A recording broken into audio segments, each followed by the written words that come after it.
പിതാവിൻ്റെയും പുത്രൻ്റെയും പരിശുദ്ധാത്മാവിൻ്റെയും നാമത്തിൽ ആമേൻ. എൻ്റെ പ്രിയപ്പെട്ടവരെ, ഇന്ന് മാർച്ച് 7-ാം തീയതി വെള്ളിയാഴ്ച.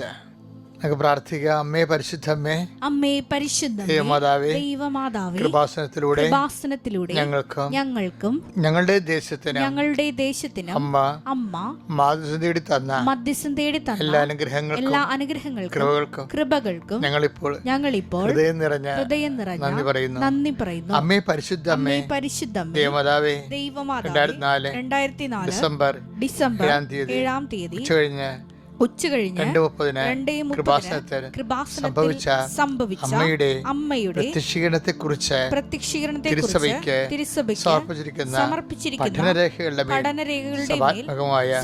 പഠനം ആരംഭിക്കുവാൻ ഞങ്ങൾ താഴ്മയോടെ പ്രാർത്ഥിക്കുന്നു. അമ്മേ പരിശുദ്ധമ്മേ, ഭൂസ്വർലോകങ്ങളുടെ രാജ്ഞിയായ